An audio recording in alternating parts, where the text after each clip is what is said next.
They said I'd never be a real mom, so I adopted my niece after CPS took her from my sister. I'm 31 and my name is Lillian. I've got a stable job, a little house that I worked hard for, and a pretty simple life. If you asked my mother, though, she'd say I'm the less successful daughter. That title has always belonged to my older sister, Vanessa, 34, married to a well-off man, a stay-at-home mom to her daughter, Emma. She's the golden child, the one who did everything right. I was the one who didn't settle down early, didn't have kids, and apparently didn't give my parents anything to brag about. For years, I watched my family put Vanessa on a pedestal, acting like she was living the perfect life while I was just there. I never said anything about it, because honestly, I didn't care much. Let them have their little fantasy. But deep down, I always had this uneasy feeling about Vanessa's family. Her daughter, Emma, is 6. She's always been quiet, too quiet for a kid her age. At family gatherings, she'd cling to her stuffed bunny like it was the only thing keeping her together. She never really talked unless spoken to, and even then, she spoke in short, careful sentences. I noticed she was always small for her age, a little too thin. Whenever I asked Vanessa about it, she'd brush it off. She's a picky eater. She's just shy. I never pushed because, again, I was the less experienced one, the one who didn't understand what it was like to be a mother. So I stayed in my lane until the day CPS called me. I remember exactly where I was. It was a regular Tuesday, and I was in the middle of a work meeting when my phone buzzed. I ignored it at first, but when I saw the voicemail notification, I felt this strange pit in my stomach. The message was short. A caseworker introduced herself, said my name was listed as an emergency contact for Emma, and asked me to call back immediately. I don't think I've ever dialed a number so fast in my life. The caseworker was calm but firm. Emma had been removed from Vanessa's care due to neglect. They couldn't give me full details over the phone, but they needed me to come to the office as soon as possible. I don't even remember the drive there. My heart was pounding the whole time. When I walked into the CPS office, I spotted Emma right away. She was sitting in a chair, hugging that same stuffed bunny, staring at the floor. Her little hands were gripping the fabric so tight that her knuckles were white. She looked exhausted. Her face was pale, her hair messy, and her clothes were too thin for the weather outside. I crouched down in front of her, trying to smile even though my chest felt like it was about to cave in. "Hey, sweetheart," I said softly. She didn't say anything, but her eyes flickered up to mine for just a second before she looked down again. The caseworker pulled me aside and explained what little she could. There had been reports of neglect for a while. Neighbors had noticed Emma looking malnourished, wearing dirty clothes, and being left alone for long periods. Finally, someone made a call that stuck, and when CPS arrived, the situation was bad enough that they removed her immediately. I felt sick. I always had a gut feeling that something was wrong, but I never imagined it was this bad. And now I was standing there looking at this little girl who had nobody else. Then my phone rang. Vanessa. I stepped outside to take the call, and the moment I answered, she was hysterical. "This is all a mistake. You have to tell them. You have to give her back to me, Lillian. You know I would never hurt my daughter." I barely got a word in. Ow. She kept going, crying, swearing that this was all some kind of misunderstanding, that the caseworker had a personal vendetta against her, that Emma was just going through a phase. Then her voice changed. "If you don't give her back, I will never forgive you," she hissed. That's when I hung up. I went back inside, looked at Emma, and made my decision. I told the caseworker I would take her. The next few weeks were a blur. I was granted emergency temporary custody while the legal process played out. The investigation was ongoing, and I knew it would take time before any permanent decision was made. Emma was quiet at first, barely speaking above a whisper. She wouldn't eat much, and she flinched every time I raised my hand too quickly, like she was used to being hit. Then little by little, she started to relax. I found out she loved strawberries, so I stocked up. She started eating more, sleeping better. One night, I walked past her room and saw her curled up in bed, hugging that bunny, breathing evenly. It was the first time I'd seen her look peaceful. But then she started talking. She told me about going to bed hungry. It's about being locked in her room when she misbehaved. It's about how she wasn't allowed to cry because crying makes mommy mad. I wanted to scream. Instead, I hugged her and promised she was safe. Meanwhile, Vanessa wasn't done. She started telling everyone that I stole Emma, that CPS had made a mistake, that I was just jealous of her perfect life. My parents ate it up. They called me, demanding that I do the right thing and give Emma back to her real mother. I told them if they really believed that, they should go ask Child Protective Services why they took Emma away in the first place. I stopped responding to their calls and messages and eventually changed my number. I wasn't going to let them guilt me into putting Emma back in danger. A week later, the caseworker told me something that made my blood run cold. They were investigating more than just neglect. There was evidence that Vanessa's husband might have been hurting Emma in ways I didn't even want to imagine. That night, Emma called me mommy by accident. The second she said it, she clamped her hands over her mouth, like she'd done something wrong. I pulled her into my arms and whispered, "It's okay, sweetheart. You're safe now." And for the first time, she believed it. The first sign that Vanessa wasn't going to back down came in the form of a knock at the door. A man in a suit handed over a thick envelope, legal papers. Vanessa was suing for full custody, demanding Emma be returned immediately. The official language made it sound like I had kidnapped my own niece, like I was some outsider trying to take what wasn't mine. The next call came from my mother. Her voice was tight with anger, no more pretending to be neutral. She accused me of tearing the family apart, of trying to play mother when I would never be one. There was no room for discussion, just a demand that I drop the case and let Vanessa fix this. I hung up before she could say more. Emma's nightmares started soon after. She would wake up screaming, her small body shaking as she clutched her stuffed bunny. I would rush to her room, but she wouldn't say what the dreams were about. She would just stare at the walls, her hands gripping the blankets so hard her fingers turned white. The tension outside the house wasn't letting up either. Vanessa took her fight to social media, making exaggerated claims about how I had manipulated Child Protective Services into taking her daughter away.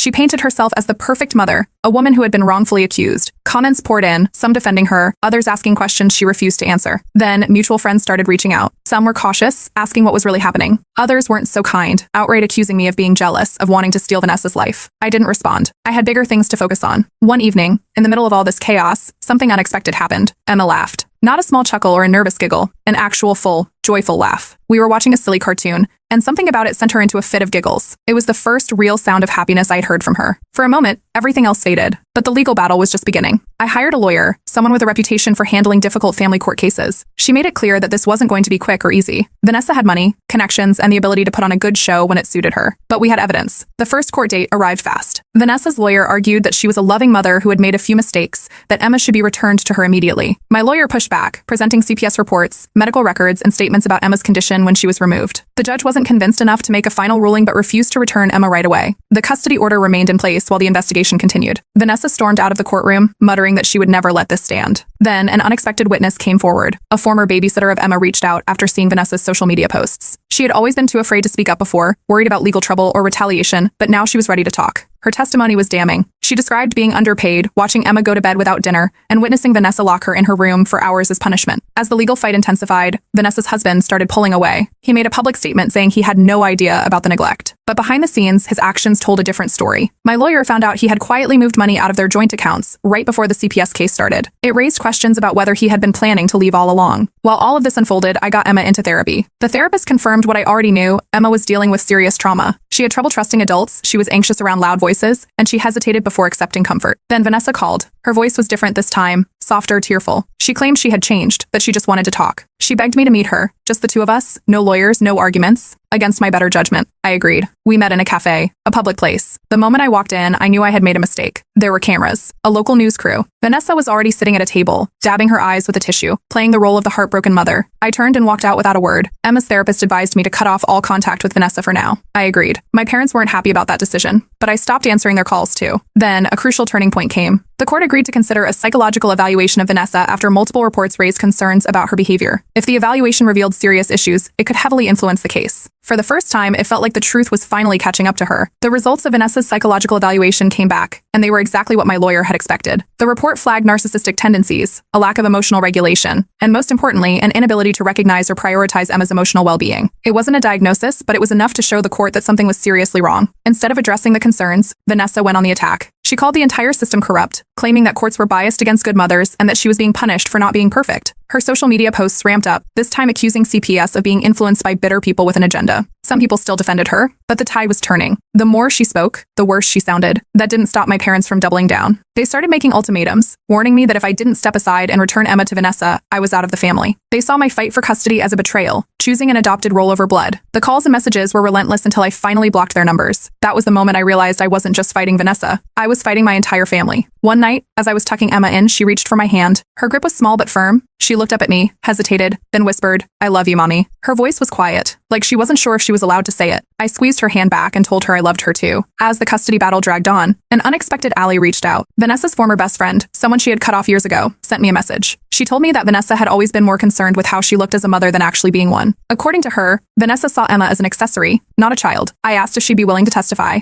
She said yes. Then came the biggest shock of all. CPS wasn't just investigating neglect anymore. There was now an official inquiry into child endangerment. Legal experts started speculating that Vanessa could actually face charges. The news started spreading online, and Vanessa's attempts at damage control were a disaster. She switched lawyers mid-case, filing multiple motions to delay the custody hearings. My lawyer warned me that these tactics could stall the process for months. Meanwhile, forensic reports on Emma's health were still being finalized. When they came back, they confirmed everything I had feared: signs of prolonged malnutrition and psychological trauma. The case against Vanessa was growing stronger by the day. Desperate to rebuild her image, Vanessa launched what my lawyer called a redemption tour. She started showing up at church events, making emotional speeches about forgiveness and second chances. She tried guest writing for mom blogs, claiming she was a victim of a corrupt system. But then, in what was probably her lowest moment, she set up a GoFundMe, asking for donations to help her fight for justice. The fundraiser barely made anything before it was quietly deleted. Through all of this, Emma was making progress. Her therapist encouraged her to draw, and soon, I started noticing a pattern. Every picture had two houses, a bad house and a safe house. The bad house was always drawn in dark colors, with a small, sad girl inside. The safe house was brighter, and it was always drawn with me. Then, more people started coming forward. An old neighbor of Vanessa sent an anonymous report to CPS, saying they frequently heard Emma crying alone at night. The final breaking point came when Vanessa showed up at my house. She pulled into the driveway unannounced, stepping out of the car like she had every right to be there. She pounded on the door, demanding to see Emma. When I refused, she started screaming loud enough for the entire street to hear, accusing me of stealing her child, of destroying her life. A few neighbors stepped outside to watch. I called the police. By the time they arrived, Vanessa was in full meltdown mode, pacing the sidewalk, yelling about how she was the victim. The officers gave her one warning to leave. When she refused, they escorted her off the property. A week later, the court ruled that any visits between Vanessa and Emma would be supervised. When Emma was asked if she wanted to see her mother, she didn't say a word. She just shook her head and clung to me. The battle wasn't over. But I wasn't backing down. The first supervised visit was scheduled for a Saturday morning at a designated child-friendly center. A CPS worker would be present the entire time, monitoring Vanessa's behavior and ensuring Emma's safety. It was a controlled environment, but it didn't make the situation any easier. That morning, Emma refused to get dressed. She curled up in the corner of her bed, clutching her stuffed bunny, shaking her head at every attempt to get her ready. When it was clear she wasn't going to move, I sat beside her, brushing her hair gently with my fingers. She didn't say a word, but her grip tightened on my sleeve, her little hands trembling. It took nearly an hour to convince her to put on her shoes. By the time we got into the car, she was silent, staring out the window with wide, unblinking eyes. When we pulled into the parking lot of the center, she whimpered under her breath, so soft I almost didn't hear it. Vanessa was already there when we walked in. She stood up dramatically as soon as she spotted Emma, spreading her arms wide. The moment Emma stepped inside, Vanessa rushed forward, pulling her into an exaggerated hug. "Oh, my baby. I missed you so much." Her voice was loud enough for everyone in the room to hear. The CPS worker remained neutral, clipboard in hand, observing everything. Emma barely reacted. She let herself be hugged but didn't return it. Her arms hung stiffly at her sides, her face buried against Vanessa's shoulder, motionless. Vanessa pulled back, keeping a hand on Emma's cheek. She smiled, but her voice dropped to a whisper. "Don't you miss mommy, sweetheart? We can be together again soon. You just have to tell the judge that you want to come home." The CPS worker's pen moved across the clipboard immediately. Vanessa must have realized she'd been overheard because she quickly plastered on a bright smile and pulled Emma toward the small table where toys were set up. Emma didn't play. She sat quietly, answering Vanessa's questions in short, careful sentences. Every time she hesitated, Vanessa's smile faltered just a little before snapping back into place. When the visit ended, Emma walked out without looking back. The moment the door shut behind us, she broke down. Silent tears streamed down her face as she clutched my hand, refusing to let go. That night, the CPS worker formally recommended that the court reconsider Vanessa's visitation rights. She documented the emotional manipulation, Vanessa's refusal to respect boundaries, and Emma's visible distress. The next day, my parents called again. This time, their voices were calm, almost rehearsed.